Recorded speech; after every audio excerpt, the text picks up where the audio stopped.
Bienvenidos todos, queridos hermanos, séptimo día de nuestra Escuela Diocesana de Oración. Hoy nos vamos a detener en los puntos 2578 a 2580 ante la figura del rey David, titulado en el Catecismo David y la oración del rey, que tiene un papel central en la historia del pueblo de Dios.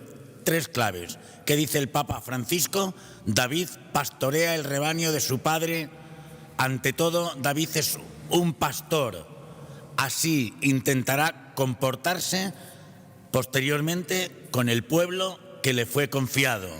Sabemos que después de haber cometido un pecado grave cuando era rey y al escuchar el reproche del profeta Natán, David comprendió que era un mal pastor, que había saqueado a otro hombre lo que más quería.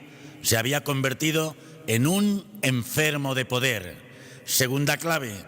David tenía alma de poeta, no era hombre insensible, sino que estaba atento a la belleza y se dejaba asombrar por la vida, manifestando sus sentimientos a través de la música y la poesía, siendo, según la tradición, el compositor de muchos de los salmos que conocemos y rezamos. Tercera clave, David es un personaje en contraste, virtuoso y pecador, perseguido, perseguidor, pero ante todo, en su vida hay un hilo conductor que lo une, que es la oración. Puede ser una oración con tonos de júbilo, con tonos de lamento, pero siempre una oración en diálogo con su Creador que lo escucha. Escuchemos nosotros ahora la catequesis de nuestro obispo, don Francisco, que nos va a presentar a David. Que él sea estímulo para nuestra vida, para que busquemos la amistad de Dios a través de la oración y nuestro ejemplo pueda ayudar a llevar Dios a los hombres y a llevar a los hombres a Dios. En nuestra Escuela Diocesana de Oración, el lema, siguiendo el Catecismo de la Iglesia Católica, no puede ser otro que aprender a orar orando. Precisamente en esta capilla de la adoración se aprende a orar orando, no hay otro camino más que aprender a orar orando. De tal manera de que estamos a través de estos grandes testigos que aparecen en el Antiguo Testamento, cada uno nos enseña aspectos esenciales de nuestra oración. Por ejemplo, si nosotros vamos a la Biblia o a la Biblia de Jerusalén, nos encontramos con que muchos de los salmos se le atribuye también al rey David, que es el personaje central de esta catequesis sobre la oración de hoy. Y digo que es el rey David, que es creyente y pecador, como nos decía muy bien Jesús en la presentación. Es un hombre que vive en su propia vida de oración, como nosotros, sus propias contradicciones, como somos todos. Pero tiene una característica que le hace quizás único a este personaje a la hora de enseñarnos a orar, y es que es un hombre profundamente humilde, profundamente humilde. El Salmo 50, que rezamos todos los viernes en las laudes, dice algo así tan bonito como: oh Dios, misericordia, Dios mío, por tu bondad, por tu inmensa compasión, borra mi culpa, lava del todo mi delito, pues yo reconozco mi culpa, tengo siempre presente mi pecado, contra ti, solo pequé, cometí la maldad que aborreces. Cuentan que donde se puede reflejar este salmo, que es el salmo probablemente junto con el salmo del buen pastor el más comentado de toda la historia y de todos los momentos, incluso de la vida de la Iglesia. Habrá habido pocos salmos que se hayan comentado tantos como el salmo del buen pastor y el salmo del miserere o el salmo 50.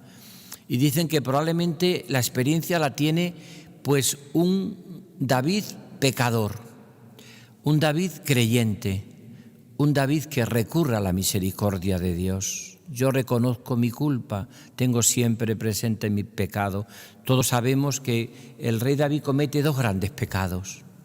El primer pecado que comete es el pecado que se llama de los censos, que es el hombre poderoso, como explicaba muy bien el delegado de espiritualidad, es decir, es el hombre en que quiere sentirse poderoso delante de Dios. No olvidemos que vamos a celebrar dentro de poco la Navidad y Cristo nace en Belén también por un pecado del gobernador, también con la misma línea de los censos. Querían saber cuántas personas tenían, cuántos soldados, cuánta caballería, cuántos caballos, pero en el fondo para hacer la guerra, en el fondo era para matar, poder. Y ese fue el gran pecado que también comete el rey David, el pecado de los censos, que es cuando le dice el Señor 3 castigos y él aparece también como otra dimensión orante, que voy a explicar después cuando yo lo haga de una manera más ordenada estos 3 puntos. Él realmente como orante intercede por su pueblo. Es pastor, el Papa Francisco lo presenta cuando se hace, y también Juan Pablo II, cuando se hace el comentario a los Salmos, presenta al rey David como un pastor, profeta y pastor. De hecho, vamos también nosotros a caminar ahora en el Adviento, dentro ya de nada, vamos a comenzar, este mismo prácticamente estamos ya en las vísperas del primer domingo de Adviento. Fijaros que cuando él va, lleguemos nosotros a que Jesús va a nacer en Belén, de Belén era David, era pastor, era el rey David. Cuando van a elegirlo y le elige el profeta, él iba detrás de las ovejas, era pastor en Belén. Belén es ciudad bíblica, no así Nazaret, que no aparece, dice Flavio Josefo, ni en los mapas, pero Belén sí aparece, era una ciudad bíblica, la ciudad del rey David, eso era Belén. Vamos entonces con esta pequeña introducción, vamos a situar la reflexión y la catequesis. Yo lo titularía, como dice el Catecismo de la Iglesia Católica, que no tiene desperdicio a la hora de explicar los temas y de hacerlo con esa profundidad y sabiduría. David y la oración del rey. Si nosotros vamos a una Biblia, los títulos no son desde el principio, claro, pero se fueron poniendo después mucho tiempo, se fueron poniendo los títulos. Y cuando se reza el Salmo 63, que es con el que yo quiero empezar propiamente ya a entrar en harina de este tema, en el Salmo 63 dice, Salmo 63 de David. Y es un salmo, lo dice así, cuando David estaba en el desierto, recitó este salmo, que nosotros también todos los primeros domingos en los laudes también lo rezamos y muchos momentos se reza, y que todos sabéis cuál es este precioso salmo, lo habéis rezado miles de veces, y que es un salmo que para mí yo le llamo el salmo del místico, del contemplativo, del orante. Oh Dios, tú eres mi Dios, por ti madrugo, mi alma está sedienta de ti, mi carne tiene ansia de ti, como tierra reseca, agostada y sin agua. Cómo te contemplaba en el santuario viendo tu fuerza y tu gracia. Y dice el rey David, se cree en la tradición que lo compuso él, tu gracia vale más que la vida, te alabarán mis labios. Es decir, es el salmo del místico, que es el rey David. Un místico, un contemplativo, como Moisés, como Jacob, como veremos a Elías el próximo, si Dios quiere, el próximo sábado. Yo dividiría los números que ya se han anunciado el delegado de espiritualidad, el 2578, yo lo titularía oración aprendida, una oración aprendida como pastor, oración de pastores. Lo vamos a leer ¿por qué? Porque el rey David es un pastor. Es decir, a nosotros nos enseña, cuando uno lee, por ejemplo, el común de pastores de los sacerdotes, dice algo precioso, este es el pastor bueno, el que ora mucho por su pueblo. Pues el rey David oraba mucho por su pueblo, sentía y llevaba en su corazón a su pueblo y a su gente. Después, el 2579, estoy haciendo el esquema de la catequesis, sería la oración humilde. Porque decía San Francisco de Asís que ninguna virtud la acepta a Dios si no está cimentada sobre la humildad. Se decía de las de Port Royal, que eran unas monjas que se las daban de muy espirituales y muy santas, que eran puras como ángeles, pero soberbias como demonios. Y esa oración no le llegaba a Dios, claro. ¿Por qué? Porque lo que no está cimentado sobre la humildad. Una persona humilde no puede orar. La persona que no es humilde, lo que hace la oración la convierte en un espejo. Se pasa toda la oración mirándose a sí mismo, como un espejo, amiguito, espejito, espejito mágico. ¿Verdad que soy el más santo de mi comunidad, de mi parroquia, de mi familia? Espejito, espejito mágico, ¿verdad que sí? Por eso la santidad es cuando llega un momento en que rompes el espejo. A la oración no vas a mirarte, vas a mirar al Señor. Por eso es tan importante la adoración eucarística, porque te hace salir de tu propio yo y mirar al que te mira, como dice Santa Teresa de Jesús, que no puede definir la oración de una manera más bonita. Orar es mirar al que te mira. Y por último, en el 2580 yo lo titularía Oración de intercesión por su pueblo. O sea, el rey David, pecador y creyente, un hombre de fe con muchísimas contradicciones, como nosotros. Una oración que la hace y que la vive desde su propia pobreza y desde su propia miseria.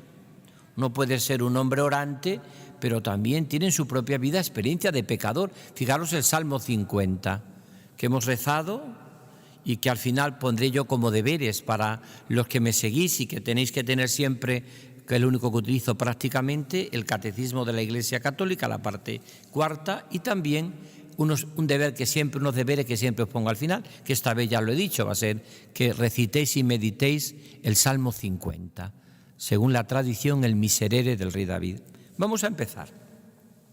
Primero, 2578. ¿Qué dice este texto? Dice: la oración del pueblo de Dios se desarrolla a la sombra de la morada de Dios, el arca de la alianza y más tarde el templo. Fijaros que hace aquí, en este 2578, un resumen de todos los personajes que hasta ahora han salido. Eso es la oración. La oración es la morada de Dios. ¿A que todos suenan las moradas? ¿Quién habló de las moradas? Una mística española, Santa Teresa de Jesús. Las moradas, porque Dios mora en el corazón humano. El hombre mira las apariencias, pero Dios mira el corazón. Y en esa oración de la morada de Dios en el interior está Abraham, peregrino de la fe, nuestro padre en la fe, como decimos en el canon romano. Está Jacob, que lucha en la noche con Dios. Y está Moisés, peregrino, caminante, místico en el desierto. Pero aparece este hombre, y fijaros qué dice del rey David el catecismo. Los guías del pueblo, pastores y profetas, eso es el rey David. Por eso he titulado yo la primera parte, oración aprendida de los pastores y profetas. O sea, solamente los pastores y profetas, muchas veces no solamente, pero todo quien tenga ese deseo de cuidar a su pueblo y ese deseo de profeta, nos enseñan a orar. Son los primeros que le enseñan a orar. Y viene a poner el catecismo unos ejemplos hermosísimos de cómo los pastores y profetas enseñan a orar. El niño Samuel aprendió de su madre Ana cómo estar ante él. Fijaros, se hizo en Holanda, que es la patria de todas las encuestas, se hizo una encuesta a los holandeses hace unos años y se le preguntaba: ¿cree usted en Dios? El 80% de los holandeses se confesaron creyentes en Dios, en alguna religión, creyente, 80%. Pero la segunda pregunta se la traía: ¿y usted reza? Y el 100% reza. ¿Me podéis decir, pero esto? Pues es así. Solo el 80% de los holandeses en esa encuesta se confesaban creyentes. Sin embargo, que habían rezado, que rezaban alguna vez, el 100%. Porque la oración forma parte del corazón humano, del deseo de Dios. Y se reza: oh Dios, tú eres mi Dios, por ti madrugo. O se reza: misericordia, Dios mío, por tu bondad, por tu inmensa compasión, borra mi culpa, pues yo reconozco mi pecado, tengo siempre presente mi culpa, mi pecado. Siempre se reza. Por lo tanto, el niño Samuel aprendió de su madre Ana a estar ante el Señor, a estar ante el Señor. Dice: y el sacerdote Elí, ¿cómo escuchar su palabra? Habla, Señor, que tu siervo te escucha. Puede haber una oración más bonita que eso. Aprenderos en vuestra oración de memoria textos bíblicos, textos de los salmos. ¿Cuántas veces uno no sabe qué decir en la oración y puede decir esto? Habla, Señor, que tu siervo te escucha. O ese texto que es del Nuevo Testamento de San Pedro, cuando veamos la oración en el Nuevo Testamento, y que le dijo Pedro a Jesús: tú, Señor, lo sabes todo, tú sabes que te quiero. Cuando a veces estés aburrido en la oración y no sepas qué decir y te quedes medio adormilado y tengas la sensación de que estás perdiendo el tiempo y estés contando los claveles que tienen puestos en el altar, pues cuando te pase eso, que te puede ocurrir porque es muy humano, pues que tú le digas de vez en cuando: habla, Señor, que tu siervo te escucha, o tú lo sabes todo, tú sabes que te quiero, ¿no? Más tarde, también Él conocerá el precio y la carga de la intercesión. Fijaros que si os vamos fijando, los que seguís semana tras semana estas catequesis en nuestra Escuela Diocesana de Oración, fijaros que están apareciendo en todos los personajes todo lo que luego va a ser la oración. La oración judía, la oración cristiana, la oración verdaderamente arraigada en el corazón creyente, aunque seamos pecadores como el rey David. ¿Por qué digo esto? Porque aparece la oración de alabanza, la oración de intercesión, la oración de petición, la oración pobre que se presenta delante de Dios. Todo eso se presenta en el rey David. Me acuerdo de las últimas veces que yo estuve en Tierra Santa, que os animo a todos a peregrinar cuando pasemos, si Dios quiere, esta pandemia, que espero que estemos ya pues entrando, ojalá, si no hacemos ninguna tontería y volvemos para atrás, que ojalá podamos estar pronto normalizando nuestras relaciones, porque nuestra fe no es solo, es presencial más que virtual, es verdad que nos pueden ayudar los medios. Fíjate la labor que hace tan magnífica nuestra televisión diocesana o Radio Santa María, pero es verdad que nosotros necesitamos contacto físico, necesitamos la cercanía, ¿no? Pues digo que, y esto aparece así, cuando yo estuve la última vez, de las últimas veces que estuve a Tierra Santa, me gusta ir a la sinagoga. Pues me gusta hacerme presente, me pongo la kipá y entro en la sinagoga. Y entré en una sinagoga que estaba dedicada al rey David. Estaba dedicada al rey David, estaba afuera, había una imagen del rey David. Y ellos tenían este grupo de rabinos que estaban allí rezando, tenían como característica la alegría, porque es verdad que el rey David es el rey de la alegría, porque es el rey humilde, es el rey sencillo, es el hombre que vive, que ama, que quiere a la gente, que desde su experiencia de pecador, pero vive intensamente su vida de relación con Dios. Y me acuerdo que me fijé mucho en los que estaban allí en aquella sinagoga orando, rezando, salmos como hacen los judíos, moviéndose, como dice Jesús en el Evangelio, como los juncos que se mueven. Yo me fijé allá y siempre la característica de aquellos lugares era esa alegría, ¿no? Tenían esa alegría, que es propio del rey David, esa alegría. Por eso, más tarde, él conocerá el precio y la carga de la intercesión, dice el rey David. Por mi parte, lejos de mí pecar contra el Señor, dejando de suplicar por vosotros y de enseñaros el camino bueno y recto. No olvidéis lo que va a decir el número 2579, que dice así, que sería la segunda parte. Oración aprendida de pastores y profetas, que dice el catecismo.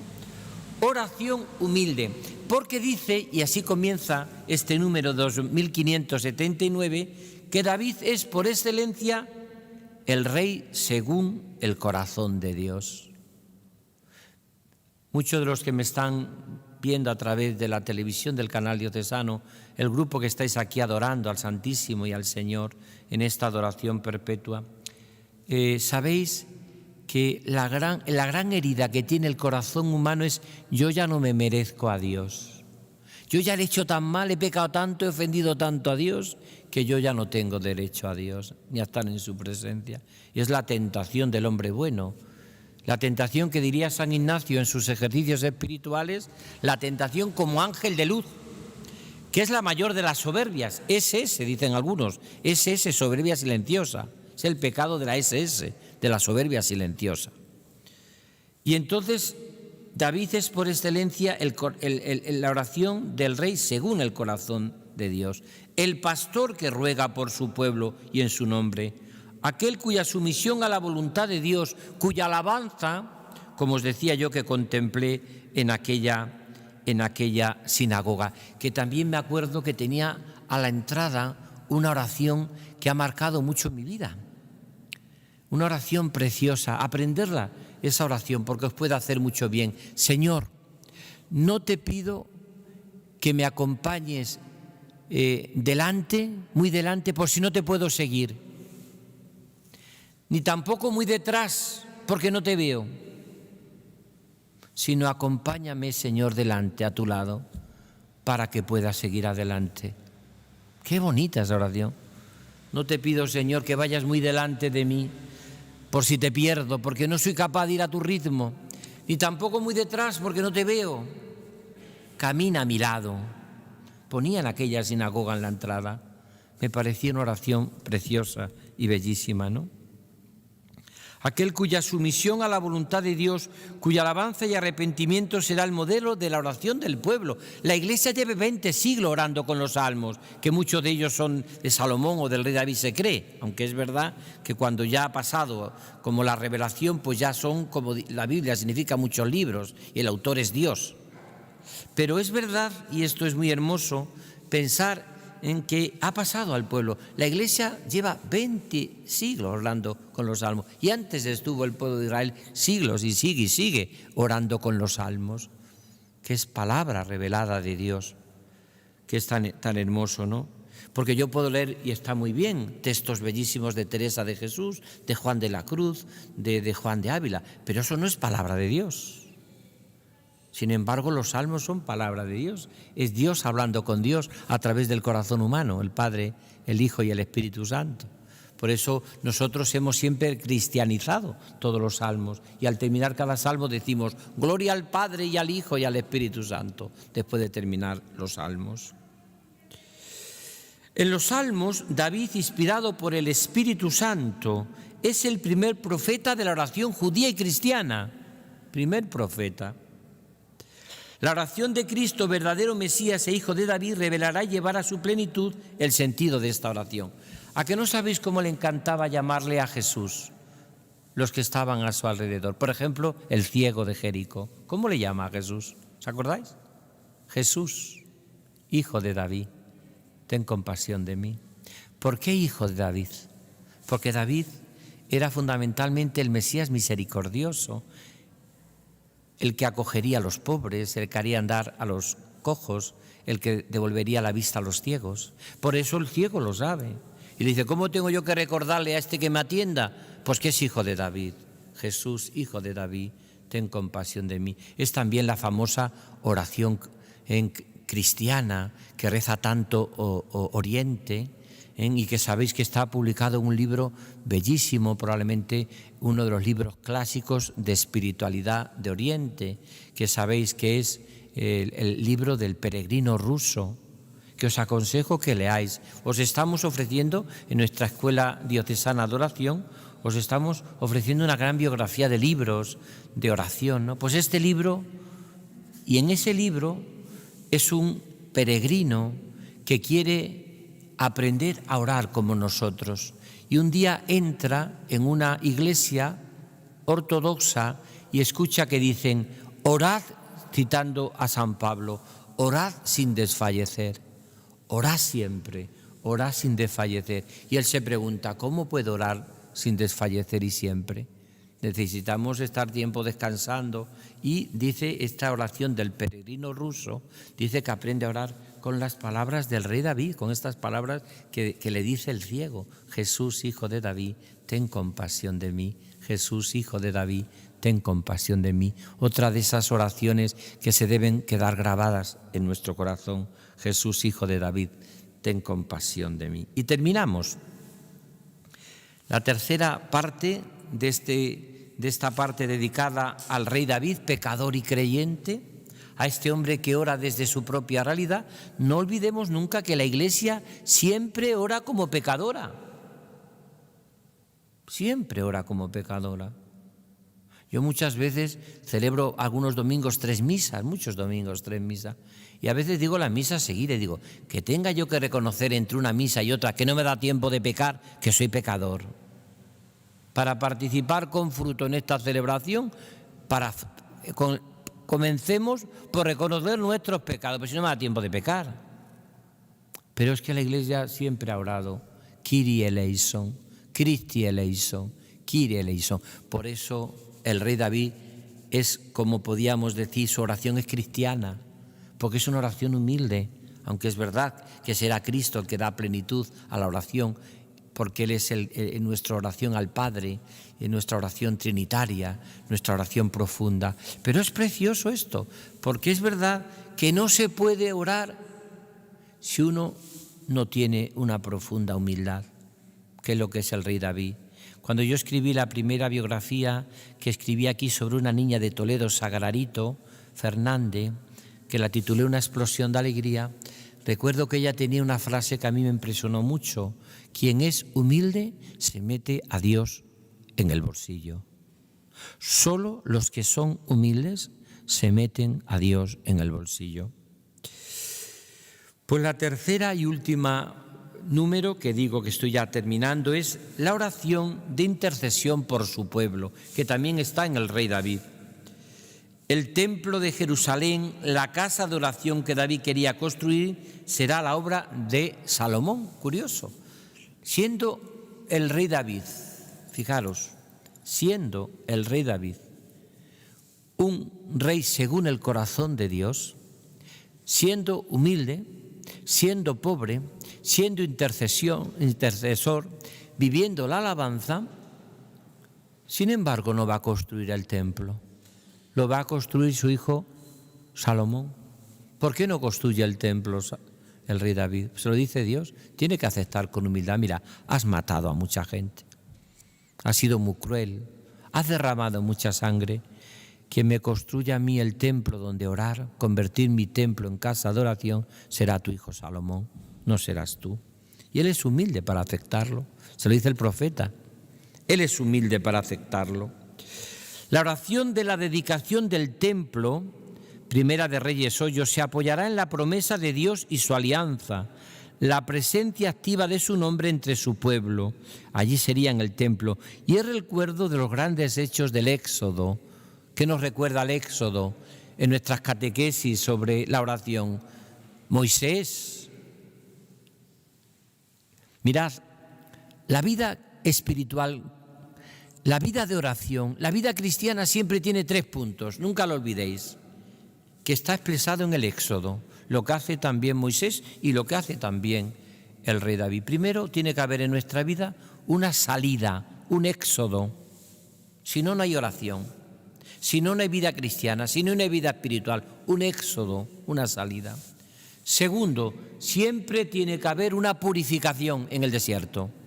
Y es nuestras crisis, nuestras dificultades, nuestros problemas, la poda, que siempre explico en la vida cristiana, la poda no es que el agricultor le pega a la pobre vid para quedarla medio muerta, sino la poda es para que crezca mejor y para que sea mucho mejor la uva. Podar es siempre para crecer mejor.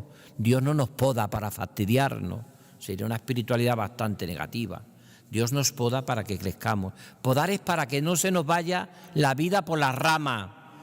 Cuando en una vid hay muchas ramas, la vida se puede ir por las ramas. Una persona que no poda su vida, se le puede ir muchas cosas por las ramas. Y Dios corta para que no se nos vaya la vida por las ramas. Pero no hay vida espiritual si no hay éxodo, si no hay purificación y si no hay en nuestra vida, si no hay una entrada en la tierra prometida. Pues termino y en este sentido diciendo esto tan bonito. El rey eleva entonces las manos al cielo. ¿Qué os suena esto? Podríamos decir que el rey David enseña toda la renovación carismática y a todas las formas de oración que tiene la Iglesia a orar.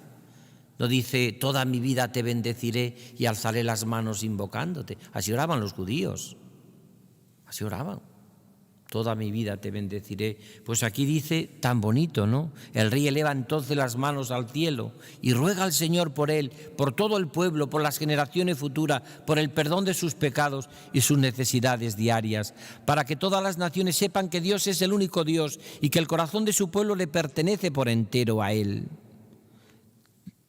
Por eso es tan hermoso y por eso yo os propongo esa tarea de rezar el Salmo 50, los que me seguís o nos seguís a través de este milagro que es la televisión, el YouTube, las redes sociales, para aprender a orar, que es el único que tenemos aquí, precisamente en un lugar de oración, que aprendamos a orar, ¿no? Y sobre todo sabiendo que la oración va a transformar nuestra vida, nos va a cambiar, sobre todo si somos humildes y si salimos de nuestro propio yo, si nos purificamos en el desierto de la vida para entrar en la tierra prometida de la intimidad con Dios, de la Eucaristía. La tierra prometida es la Eucaristía, ¿no? Por eso termino junto con ese que os decía, con una pequeña parábola que yo recogí en uno de mis libros, y es que iba una vez un señor por una playa larga, inmensa, iba pensando y conforme se iba acercando a la playa veía que habían dejado estrellas marinas o estrellas allí de mar en la orilla, y él las iba tirando otra vez al agua para que no se muriesen en la playa. Y había otro que estaba por allí, otro que jugaba a ser pensador, pero de esas personas que todo lo...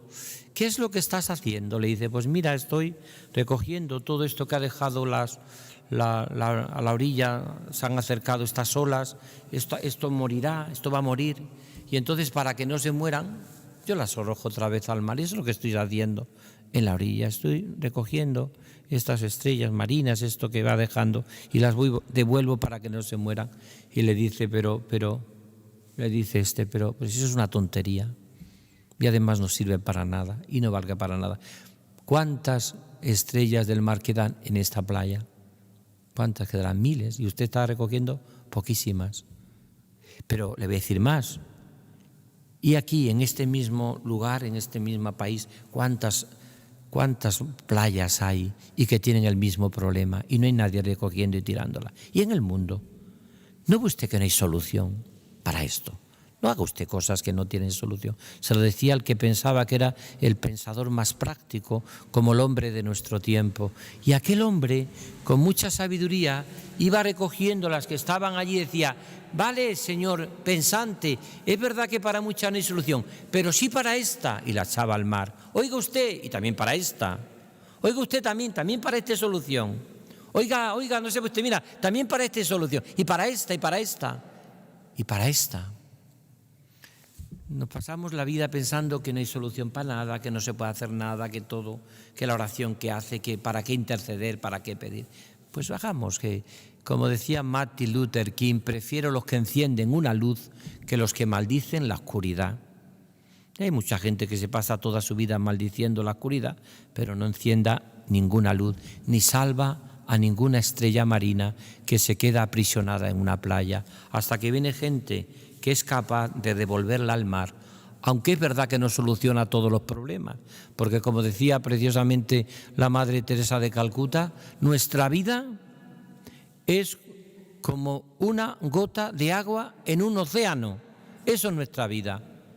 Pero decía ella con mucha sabiduría, pero los océanos no están hechos acaso de muchas gotas, todos los océanos están hechos de muchas gotas.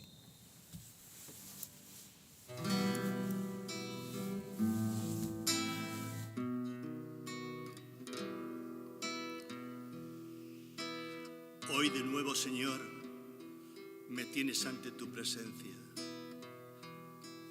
para alabarte, para glorificarte, para bendecirte. Señor, me tienes ante tu presencia, con dulce voz a ti aclamaré. Escucha, buen Señor, mi oración, que te ofrezco.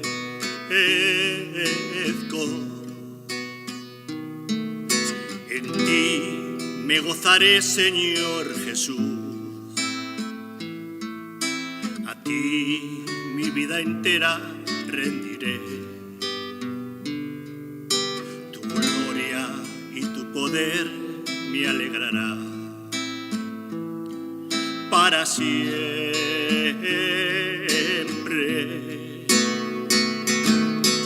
Hoy, Señor Jesús, úngeme, hazme dócil como tú quieras. Tómame y dadme fuerza para seguir tu camino. Hoy, Señor Jesús, úngeme, hazme dócil como tú quieras. Tómame y dadme fuerza para seguir tu camino.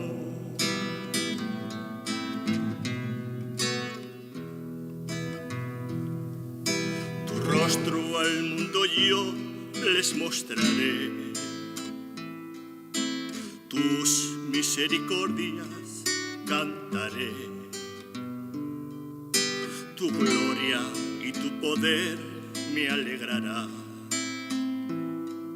para siempre.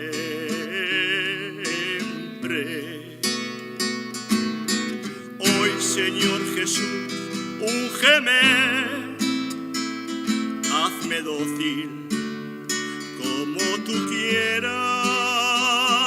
Tómame y dadme fuerzas para seguir tu camino.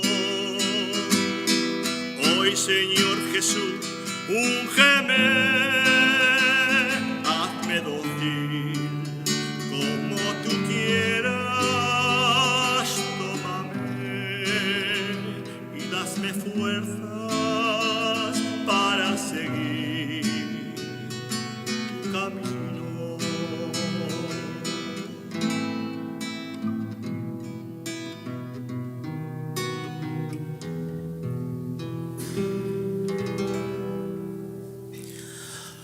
Juan Ángel es el director del coro de Santa Cruz de la Zarza y es miembro también de uno de los equipos de Nuestra Señora que van a dar testimonio esta noche, Rosa María y Jesús Alberto, lo que es lo mismo, como ellos se hacen llamar, Rosa y Susi. Nacieron y viven en Santa Cruz de la Zarza. Ella es ama de casa, él es maestro, actualmente director del Colegio de Santa Cruz. 29 años de matrimonio. ¿Alguien podía decir hoy tanto? Tanto. Con el Señor, 2 hijas de 24 y 27 años y descubren pues una de tantas cosas buenas como hay en las parroquias, que hay grupos, que hay espiritualidades, que hay movimientos que les ayuda a rezar y que les ayuda a buscar también juntos su santidad. Dentro de los grupos que hay matrimonialistas, este es uno de los que vamos a conocer, equipos de Nuestra Señora. Fíjense que tenemos ya preparado, don Francisco, hasta el 23 de mayo, Pentecostés, para cada escuela un testimonio de la cantidad de personas que se están ofreciendo para venir aquí a contarnos cómo rezan, cómo les ayuda la oración. Estar aquí es un gozo y con esto termino. Desde donde yo estoy, ver la puerta abierta y ver la cantidad de personas que se asoman de la oscuridad a la luz y descubren la luz en el Señor y se quedan a rezar. Todo eso he estado pensando durante esta catequesis. Digo, qué grande eres, Señor, y cómo te aprovechas de cualquier cosa para que la gente venga a verte. Unos se quedan extasiados, otros sentáis, os quedáis, muchos pasan de largo, pero todos se asoman a ver qué pasa y muchos descubren a quién pasa y quién está. Bienvenidos.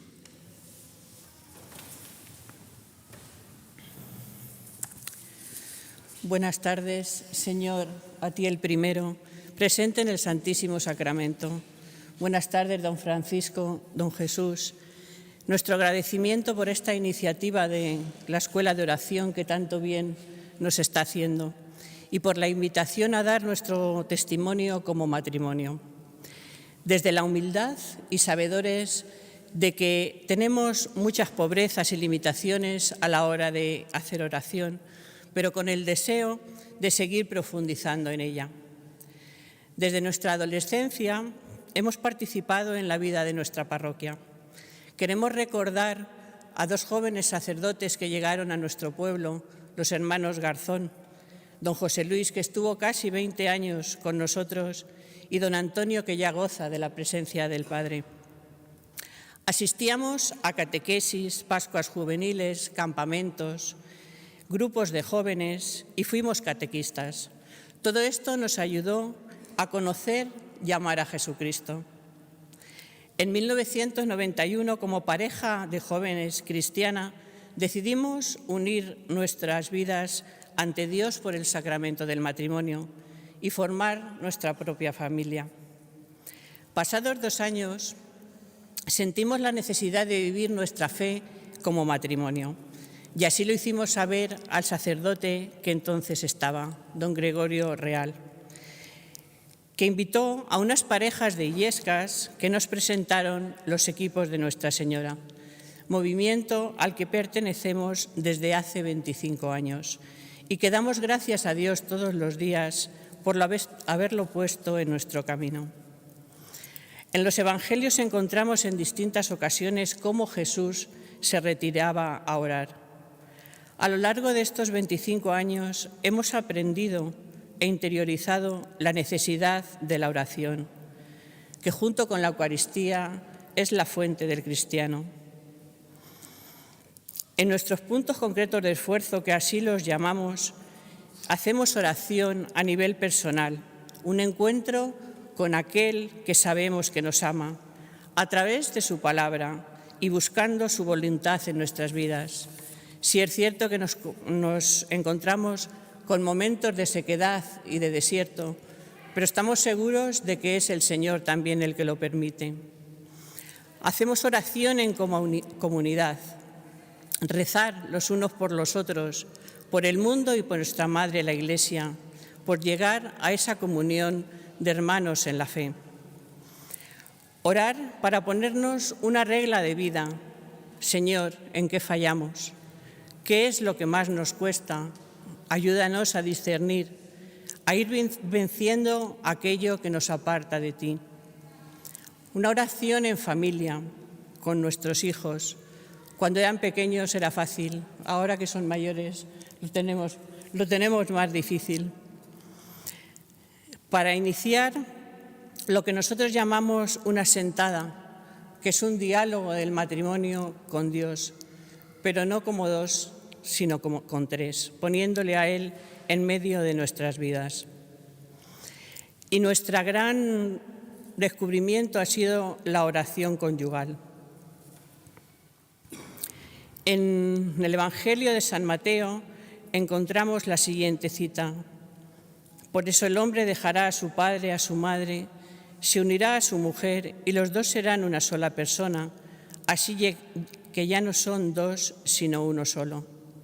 Experimentamos cada día este encuentro de un solo ser ante el Señor, poniendo todo en sus manos, nuestras alegrías y nuestras cruces.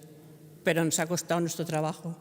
Hemos estado durante años pidiéndole al Señor que nos concediera la gracia de rezar juntos. Y en el libro de Tobías tenemos un ejemplo de amor fiel y de un matrimonio orando juntos. Tobías se levantó de la cama y dijo a Sara: mi amor, levántate y hagamos oración para pedir al Señor que tenga misericordia de nosotros y nos proteja. Ella se levantó y los dos comenzaron a orar así, pidiendo a Dios que los protegiera. Y nuestro fundador, el padre Cafarel, un sacerdote y un gran hombre de oración, nos dice: si todos los hogares cristianos estuvieran convencidos de la importancia de la oración conyugal, si en todos los hogares la oración conyugal fuera vivida, habría en el mundo un prodigioso crecimiento de la alegría, del amor y de la gracia. Bueno, ya ha dicho Rosa que nosotros hace 29 años nos uníamos en matrimonio y nosotros queríamos vivir el matrimonio desde la fe. Tuvimos la grandísima suerte de encontrar este movimiento al que ha hecho referencia don Jesús y que también Rosa os ha comentado, que nos ha ido dotando de diversas herramientas para ese crecimiento como matrimonio cristiano. El carisma, por ejemplo, esa espiritualidad conyugal. Pero dentro de esas herramientas podemos encontrar la oración, sin lugar a dudas. Puede ser la oración personal, a nivel individual, puede ser la oración conyugal, puede ser esa oración que hacemos en nuestro grupo, en nuestro equipo de matrimonios, puede ser la oración en comunidad. Hemos ido descubriendo la importancia de la oración en nuestras vidas, pero podríamos hacernos una pregunta. ¿Por qué la oración conyugal? ¿Por qué como matrimonio tenemos que orar? Evidentemente, lo primero es que somos comunidad cristiana y, por tanto, lo decimos con conocimiento de causa, necesitamos esa oración como matrimonio. Segundo, porque esta oración conyugal nos une al Padre. Nos une al Padre en nombre del Hijo, a través del Espíritu Santo y, en nuestro caso, en nuestro movimiento, también con María, Nuestra Señora de los Hogares. Y necesitamos hacer oración conyugal para iluminar. ¿Para iluminar el qué? En este caso, nuestro matrimonio. Iluminar significa, en nuestro caso, aportar luz. La oración nos ayuda a discernir. ¿Y a discernir el qué? A discernir la voluntad de Dios en nuestras vidas. En este caso, a discernir la voluntad de Dios como matrimonio. Y como matrimonio queremos orar por los acontecimientos que suceden en cada día. Nosotros le ponemos al Señor en sus manos cuanto sucede en nuestras vidas. Decía don Francisco, la oración de intercesión, evidentemente. La oración conyugal nos permite interceder el uno por el otro. O nosotros como matrimonios en este tiempo de pandemia que ha sido tan complicado, hemos intercedido, hemos pedido al Señor por otros matrimonios que estaban pasando por dificultades, o para pedir perdón, por ejemplo, y favorecer esa reconciliación que entre marido y mujer, pues evidentemente también es necesaria. O descubrir la grandeza de nuestro Dios. Y Rosa lo ha dicho, nosotros al inicio del día le decimos, buenos días, Señor, a ti el primero. Pero claro, la oración conyugal no es fácil, no nos engañemos. Aprender se aprende orando, evidentemente, aprender se aprende orando. Y nosotros veíamos al principio, cuando nos iniciamos en la oración, ciertas dificultades. Rosa hablaba de ese desierto, de esos momentos en los que no te encuentras y dices, ¿qué es lo que está pasando? Bueno, pues el Señor lo permite. Pero es importantísimo ver que hay que tener voluntad. Querer orar, decía nuestro fundador, el padre Cafarel, querer orar ya es orar. Por tanto, hay que tener esa voluntad. En este tiempo que nos ha tocado vivir, otra de las causas, decimos, no tenemos tiempo. ¿Cómo que no tenemos tiempo? Habrá que priorizar en qué escala de nuestro matrimonio se sitúa la oración. Tenemos esa disponibilidad interior para llevar a cabo. Y una dificultad también es que en el matrimonio somos dos y la oración conyugal hay que hacerla los dos. Y eso exige que dos personas que tienen ritmos distintos de fe tienen que ponerse de acuerdo a la hora de hacer la oración. Y eso con el paso del tiempo también se va descubriendo. Y luego, otra dificultad que nosotros encontrábamos es hacer de la oración algo personal, algo nuestro, sin olvidarnos que la oración es para Dios y no para pedir constantemente beneficios y, si me apuráis, hasta un chantaje al Señor. Eso no puede ser.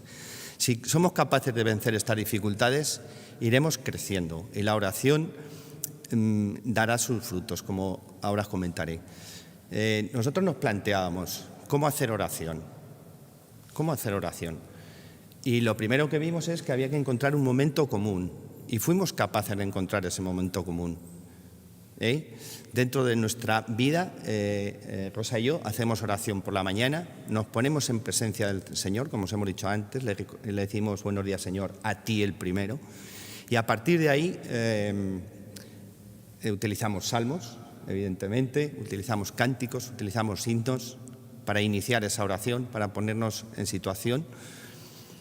A continuación hacemos la lectura del Evangelio del día, dejamos ese momento de silencio interior para ver qué es lo que nos quiere decir el Señor, por dónde va a ir nuestra vida a lo largo de esta jornada. Hacemos peticiones o damos gracias al Señor y solemos finalizar con un gesto que como matrimonio creo que es necesario. Nos cogemos de la mano y rezamos juntos el Padre Nuestro, el Ave María y evidentemente el Magnificat, que es la oración que tenemos dentro de nuestro movimiento.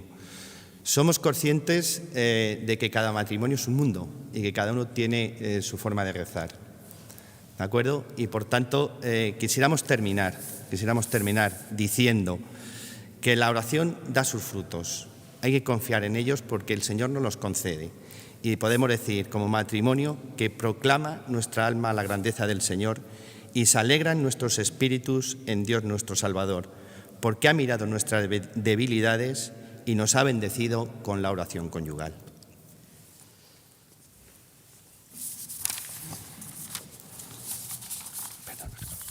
Muchísimas gracias por vuestra presencia. No quiero dejar de recordar en este momento, don Francisco, a don Luis Miguel Valero, mi condiscípulo y amigo y su párroco y además conciliario, que cumple años hoy su madre y está celebrándolo, pero también está aquí virtualmente y espiritualmente celebrándolo con nosotros.